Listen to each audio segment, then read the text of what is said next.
Aussie B, innit? Yeah, Aussie B, yeah. I remember people used to, there was a time people used to be like, yes, Aussie B. Yeah. And I'll be like, we're talking about this grime guy, This do you know grime what I guy, mean? yeah. But yeah, I used to listen to the grime still back in the day Right. when Ghetto first came out. Oh, yeah. That's how I know you're old school. You called him Ghetto. Yeah. I remember him on the free doing a battle on the roof. I don't know what roof it was, but he was doing a battle. What, with Bashi? With Bashi, yeah. Yeah, in Peckham. That's yeah, what Oh, see, so yeah, that's what it was. Yeah, I remember he was on there and Bashi kept saying about you getting bummed and all that in prison and all that. And he goes, what? We talk about getting bummed. Man was a bad man, you know. He goes, ask Carlos. He did say Carlos. Yeah, Carlos. I still don't know who Carlos is. I don't know who Carlos is either. But he's like, ask Carlos. Yeah. You get me? And I saw that one. But I don't think it was him. I heard some of the freestyles that he was doing. Yeah. And I was just like, yeah, let me look at it more. Then I got into him. Then it was Wretch 3-2. Yeah. Then it was Kano. Right. You get me? And then I just, what's it called? I just like that fast rap. Fine. For those listeners out there that are wondering how we started this interview with Grime and Thingy, I just wanted to just clarify how I spelled his name, and then he said it was Aussie, and then we went into this Aussie B thing. Oh, you recorded? Yeah. Look, I didn't even know you was recording, you know. Yeah. All right, Aussie, man, welcome to ISN Network, man. How's everything, bro? Everything's good, man. I can't complain.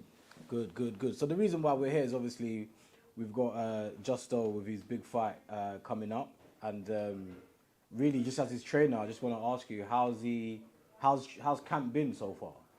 Camp's been going well. It's all it is that we ain't been able to like always be training. But with me, I always want to be training. I'll just be like, I need you at least 4 times for the week. Yeah. Do you know what I mean? To be training and being like on top of it. Do you know what I mean? On top of your game. Okay. You know, because there's a lot that we got to go through. There's a fighting style that I like. Right. Get me? But I'm trying to make him fight for his benefit. Right. So I'm trying to make him like throw his jabs properly, make sure he knows how to throw his hooks, use the hips and stuff like that. Okay. Do you know what I mean? And being able to use his jab and move around that ring, anticipate, don't be there to get hit. I know you're gonna get hit, you go swimming, you get wet. Yeah. Do you know what I mean? So you're gonna get hit, but I want to basically take that down. I don't like that hitting stuff. I like miss and hit. Yeah, hit you and get hit. Yeah. Okay, so for the people that are not aware of your history as a trainer, just give me a brief background of maybe celebrity people you've trained, or just in general your boxing history. Just in general, my boxing history is I was an amateur. Okay. I had 39 fights, I think. You know, and then after that, I decided to turn pro. And as a professional, I think I had 34 fights as a pro. Okay. Yeah, some was live. I didn't run from anyone, so my record wasn't great. Right. But I got a lot of experience from my record not being great. Yeah. I didn't run from no one. I fought everyone that they put in my way. What weight class, sorry, was you? I was at the cruiserweight. Oh, you was at cruiserweight? Yeah, I was at cruiserweight. What era are we talking here? What era? Yeah, so what year was you fighting in that cruiserweight division? I've only retired. I've been retired just over 2 years now. Just over 2 years? It's over 2 years now, yes. Okay, so did you ever get into the opportunities of like fighting like a Coley or? No, I didn't fight a Coley. I sparred with a Coley. That's what I'm saying, like opportunity to fight those type of boxers. Did you? Some people think that there was an opportunity for me to fight a Coley, but I didn't think that it was because I boxed Isaac Chamberlain. Okay. And after Isaac Chamberlain, I boxed him. He boxed a Coley straight after, and a lot of people thought, oh, that could have been you, but that wasn't on the cards. Okay. Do you know what I mean? In my opinion. Yeah. Because I didn't think that they was going to do that. I just think that I was a stepping stone for him to go for that fight. Right, okay. So what year was that when you fought Chamberlain? When I fought Chamberlain, that was in 2017. Okay, before the pandemic. Right, okay. So that would have been a big show. Yeah, that was live on Sky. Under who? Was that under Matchroom? I'm not even sure who was under. Who promoted that fight? Listen, all I do is show up. Show up. Okay. That's it. I just be like, it doesn't matter who's running it, who's doing what. Right, okay. Long as the money's right. Yeah. You get me? Yeah. And I'm going to get paid. At the end of it, Yeah. we go in there, we rumble, innit? Okay, cool. I'm gonna actually look back for that fight because I'm a boxing man, so it's good to know that you've actually boxed at the highest level. Yeah, I boxed Wale Camacho as well, Dion Juma. Okay. Do you know what I mean? Those two was for the Southern Area title. Okay, yeah. When it comes to Wade, that fight, I stood up to today in my mind, I won that fight. Right, okay. So I didn't watch He'll that probably fight, say something different. I can't even find the fight. I don't think that they released the fight to YouTube or whatever, so I can't find that fight. But I do think that I did beat him. There was a time where I hit him and he landed on, you got 4 ropes. Yeah. It was 1, 2, 3, 4. He landed on the second one, sat on it, and then I heard someone in the crowd go, "Oh, that was a knockdown." They never gave the knockdown, and he did that twice, and he didn't give a knockdown. So I just be like, boom. And then even after the fight, they came into the change room because there was a fight that I boxed a guy called Carl Wheeler, and this was in a cruiserweight tournament. Right. And this guy, I can put my hands up and say, out of the 10 rounds, I won 7 of them. Right. And they gave him the fight. And I just switched. I think like the past was coming back of who I used to be. Right. And it was coming back and I just switched. And I could tell you right now, if I knew it was the ref that made the decision, I probably would have got banned from boxing that day because I would have knocked him out. Right, okay. I was spinning around and everything, and I thought there was judges. So I was like, what the F? Yeah. Like, what, you know what I mean? Like, what's your problem? What are you looking at? You know what I mean? And then days later, I found it was a referee that made the decision. And I just like, you know what? That was kind of good because I would have knocked him out. Knocked him out. Fair. Yeah. So, as now being a trainer, what would you say that boxing is very helpful for the youth currently at the moment? Boxing is helpful for the youth to basically stay off the streets, in my opinion. Right. But then, health-wise, I don't, because the brain is very intelligent, and the brain is fragile, and the brain is, in my opinion, the brain is the strongest muscle in the world when it comes to a human and their avatar. Do you know what I mean? And when it comes to the brain, because people will say he had too much fights, that's why he's forgetting things and stuff like that. Yeah. But at the end of the day, everyone's taken away the sparring sessions that they had. Yeah. All the sparring sessions, so if they've got a 12-round fight coming up, they probably did 24 rounds this week of sparring, do you know what I mean?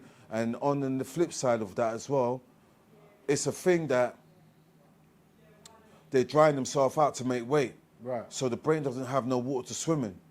So now, if the brain has got no water when the body is about 70%, about that, 70% of water, and if the body, the avatar, whatever you want to call it, doesn't have no water to swim in, the brain's just going to hit off the skull. So imagine if you have a glass and put egg in it with no water, you go like this, it just breaks. Correct. This is what's happening in sparring. Right. In my opinion, though, this is just my opinion. So in my opinion, I just see it as this was happening in sparring. People are drying out, taking themselves away from the liquids, water, whatever you want to call it, so they can make weight. Then when they make weight, they start eating up bare food, drinking water and stuff like that. Yeah. But then you've done damage to yourself during the sparring. Yeah. So now I knew I could have made light heavy. Okay. But I didn't want to stop drinking. I used to drink 5 liters of water every day. Okay. Now I drink 2. But before I was drinking 5 liters every day. Right. Do you know what I mean? Because of how hard I trained. Okay. Do you know what I mean? So I always had to be like, everything's got to swim. Water's very important. Okay. Okay. So what can we expect from Justo in this upcoming fight, man? Justo, you can expect intelligence, you can expect boxing, you can expect anticipating and footwork. Okay. He's going to move around and he's going to be very sharp, Get me? He's going to be snapping on his shots. Get me? He's going to have that head movement. But I don't want to give too much away. Too much away, But yeah. in the end of the day, these are things that I've learned through my boxing. So people can say that, what did he do as a boxer? Doesn't matter what I did, innit? It's matter what I learned from it. And I wasn't scared. I tried. Because if you don't try, then you fail. Yeah. You get me? So I tried, so I didn't fail. I know what happened now, what's going to happen, do you know what I mean? But in the end of the day, was there politics behind it? Do you know what I mean?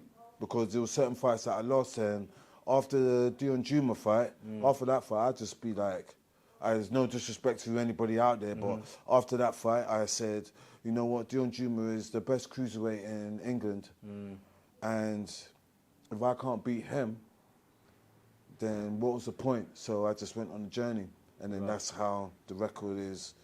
I had a lot of fights, and that's how you took the journeyman route. Yeah. Okay.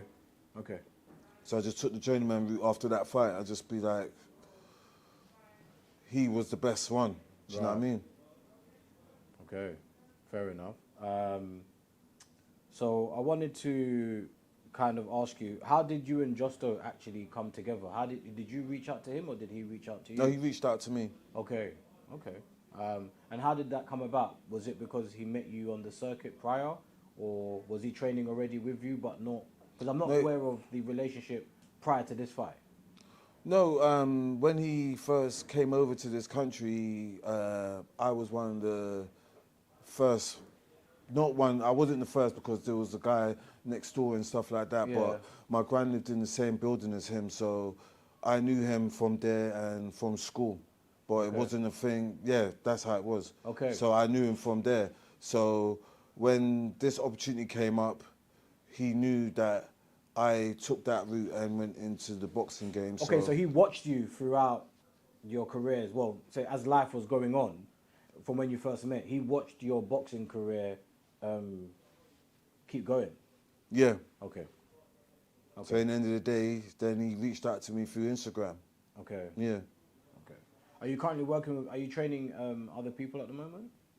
No, I do train other people, but it's just I'm on a client basis. Okay. But I do have my professional boxing license, and right now I'm ready now to take on boxers. What, Do you're know ready I mean? to fight? No, I'm not ready to fight. Okay. Like I do still spar sometimes, Right. but I'm not ready to basically go back into camp. Even though some people do say like, "What are you training for?" Yeah.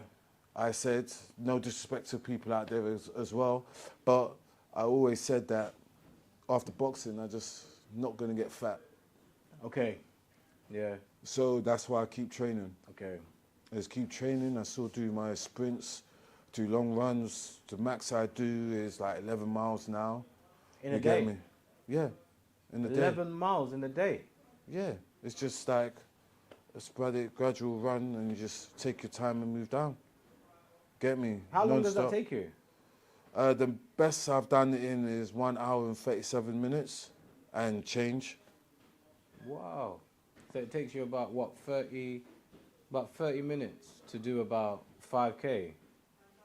I don't know what 5K Yeah, is. we went through this K thing already. We went through this Yeah. already. I don't know about this 5K Ks. stuff. No. All right, cool. So it takes you about, what, about 30 minutes to do about 5 miles, if my maths is correct. But I know somebody in the comments will correct me. Yeah, someone in the comments will correct you, but yeah, but that is when I care about time. So sometimes when I get up and I say I'm going to run today, I would be like, do you know what, today I'm going to push today. Okay, yeah. And I just push and I just see what time I got. Right, okay. You get me? And then there's times where I just want to just run. And I just run, I don't care what time I get. So what do you do? Do you just mentally just check out? What do you mean mentally check out? Like, for example, like for me at the moment, like I was talking about before, I've started this running lifestyle, right? And I feel like to even do the 1.2 miles that we said that I was doing, right? Like after like the first half a mile, my body's like screaming at me, right? And then I just check out after the other half. Like I allow the pain to kind of subside, or I ignore it almost. But if you was to ask me to do 11 miles, right, that even if I was doing it at a slow pace, my brain would just be like, stop, because it's not used to it. So I'm saying for someone that's used to it like yourself, are you just zoned out? You're going to think this is crazy when I say this to you. Right. Right? But when I'm running, yeah, and I start feeling the pain in that, and I feel like I want to stop. In my mind, I have to keep going because I feel like this is war. Right, okay. And someone is coming to kill me. Right. And if I stop, I'm dead. So now that keeps me moving. I might need to try that. It keeps me moving. So I can't stop until I get back to the destination I came from. Ah, okay. So that's how I think. Some people think it's crazy because I've told people this before. They'll be like, how do you do this? How do you do that? But on the flip side of that, if I'm doing like 5 miles, today I might say, oh, I'm going to do 5 miles. I'll go to do 5 miles, but then by the time I'm on my way back to my destination and I probably got 5 minutes left, my body starts feeling it. And it's like, I'm like, hurry up, hurry up, hurry up. Yeah. So I just feel it comes to a point, it's just when you're nearly home, your body starts feeling it. Because I can go and do 10, 11 miles. Right. But then I could have a mile left and then my body starts hurting. But then when I do 5, I could have half a mile left and my body starts hurting because I know that I'm nearly at my destination where I'm going to finish. Right. So that's probably another point as well in the mind. Okay. One of the last few questions I wanted to ask you is, in terms of level of seriousness, how serious has Justo been in this camp and how serious is he taking it? He's taking it seriously. He's watching boxing because that's a part of it. You've got to basically not just train, you've got to watch boxing as well. And it's about what you put in your body as well. So it helps your mental on that fact as well. Get me? You got to be disciplined, you got to be focused. And he's doing that. Okay. And what's it like training an amateur like Justo? Because he's an amateur, really. Yeah. And you've been pro. So what's it like being on the other side and training an amateur? Being on the other side, it is different, but because it's just one person, it's not like a class, because I've been on that scene before, training amateurs, and you could be talking to one and the other one's not paying attention. Right. You get me? But then these things I see. But now it's just one person. I can, if he's not paying attention, he's got to suit up, man. Right. Because in the end of the day, I'm just like, don't piss me off, like, do you know what I mean? Yeah. If you want to be number one, you train with me. If you don't want to be number one, go find someone else. That's just how it is. Right. But in the end of the day, I come to win. Okay. If that doesn't happen, then that person was just phenomenal and great. But I don't see that. I just can't see that. My mind is callous to the point where I'm coming to win, and that's all I want. Okay. So I'm telling them, it's got to be intelligent. You've got the street mentality within you. You get me? And then now I'm going to give you the boxing. So now, if it comes to that point, you're going to have to put your hands up, walk him down, and just smash him the hell up. Right. You get me? There's going to be 2 different ways. You get me? I like to teach like 5 different ways of boxing so you know how to basically adjust in the ring. Right. At any given point. So in the end of the day, he's going to be making a miss and shoot, but then he's going to catch and shoot. Then he's going to be working off his jab. Then I want him to basically not show his cards when he's throwing shots. Right. Do you know what I mean? So in the end of the day, if he's always just going double jab cross, 1-2 hook cross and stuff like that, I want him to be able to change everything up. Right. You get me? So they never know what's coming. What's coming next. Sometimes I want him to feint a shot and hit him with another one. Do you know what I mean? Yeah. So there's just all these things that's got to go with it. So he can feint with his feet, he can feint with his hands, he can feint with his shoulders. Do you know what I mean? So these are the things that I'm teaching him. You can feint, see what the person's going to do. then you faint again, then you could just bust him upside the head. Do you know what I mean? So in the end of the day, it's not just one way. It's not just about throwing punches. I've sat down with people and watching boxing with them, and they'd be like, "Ah, just hit him, just this, just that." But you can't just do that. Boxing is, it's a hard sport. I think boxing is number one, then American football. I think those are the two hardest sports in the world, in my opinion, innit? Right. It's just my opinion. Everything's my opinion, you get me? So if there's anybody that don't agree with what I'm saying, I don't care. Do you know what I mean? Fair. I'm just going to do me. That's why I just do me. And when people see me, I'm always on my own because I want to do me. I can't control what anybody else is going to do. Right. I've been in situations where you've been with a man and the next minute, he's running down the street. Yeah. And I just be like, what the fuck just happened here? Yeah. He's gone and done something that I wouldn't approve of, but I don't have no control over people's attitude, what people do. So in the end of the day, I just prefer to just roll on my own. Fair. I wanted to touch on that street aggression that you're saying Justo has. How important do you think it is for him to use that and navigate through in the fight? It'll be important because in the end of the day, if he's feeling that nothing's working, then he's just going to have to put his hands up. He's going to have to anticipate. He's going to have to be subtle and walk him down and throw those shots, but he's got to make sure his hands come back as fast as he throws them because you don't want to be getting caught with no counters. Right. So he's going to have to sit, use his hips. He's going to have to pivot. He's going to have to roll. He's going to have to slip. He's going to have to get inside. He's not smothering himself when I say get inside. He's going to be at a point where he can throw his punches, using his hips, spinning on the balls of his feet, make sure those punches are as hard as he can get. Because a lot of people think that loading up is a hard punch. No, it's not. Have you been hit with someone that's just quick and just go pap? Yeah, for sure. You get me? And have you been hit with a shot that you didn't know was coming? That's the one that knocks you out. Exactly. That's one that knocks you out. That's the shot that you don't know is coming. The one that you see from a mile away, that one don't knock you out. Because you can brace yourself and just put your hands up and take that. Yeah, exactly. You get me? But the one that you don't see is pap.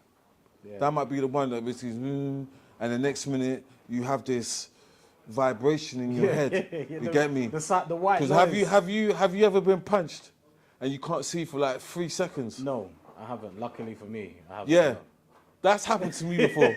Someone's hit me, bam, and next minute your vision's gone. All you see is pure black. That's happened to me before. Wow, okay.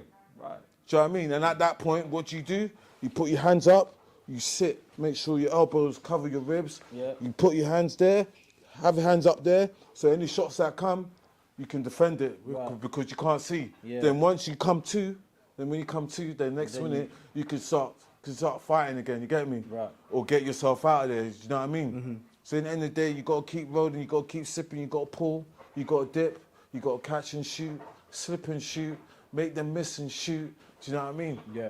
These are all the things that you have to do. But then you have to have great feet. I see it as a lot of the champions that are out there, they had brilliant feet. Yeah, man. Yeah, a lot of them.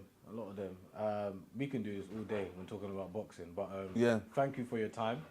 And I'm looking forward to fight night. I'm looking forward to fight night too. Do you know what I mean? So let me ask you something before we wrap up here. Do you predict a knockout or a split decision as the trainer? I just see it as we don't want overtime, innit? Okay, you don't get paid for overtime in the ring. We don't want to go all the way, innit? Okay. You get me? So it's just a thing like 1, 2, 3, I don't care. Just make sure that, listen, it's a brutal sport. Do you know what I mean? I don't wish no harm on him. Yep. You get me? This is just a fight. 2 guys coming together and they say they made an agreement to come together and have this fight. Right. There'll be nerves the week before. You get me? Yep. I can tell you for fact that there'll be nerves the week before. Yep. Through the whole training camp, you'll be all nice and relaxed doing your thing and that. And then when that week comes when there's no more sparring and you're just on the pads and you know that it's fight night's coming this week, get me? That's when all things hit home. But at least, I don't know what this is all about, but at least they ain't doing it in the streets. You get me? Definitely. That's just it. As long as they're not doing it in the streets and they can live to fight another day. Do you know what I mean? I'm not interested in all the other stuff. All the other stuff, yeah. Yeah.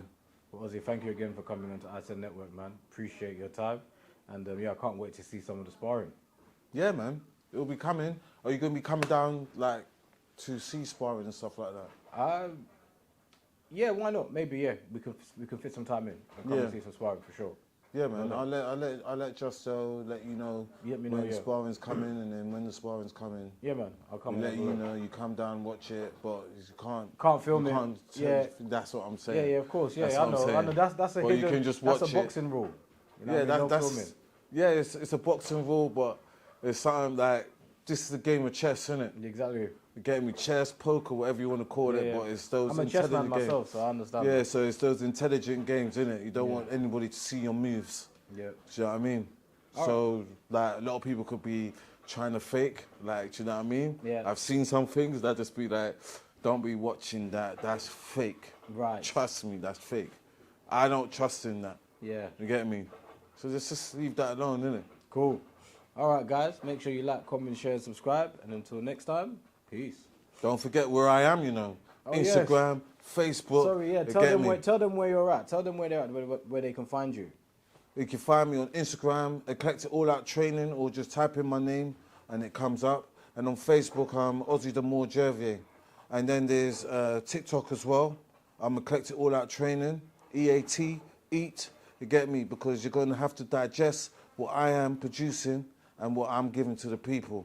You get me? You have to digest that, marinate it in your head, and then put it out there how you want to put it out there. Do it. So you guys, get me? make sure you follow him on those Eclectic All Out Training. You break it down, EAT, eat. Cool.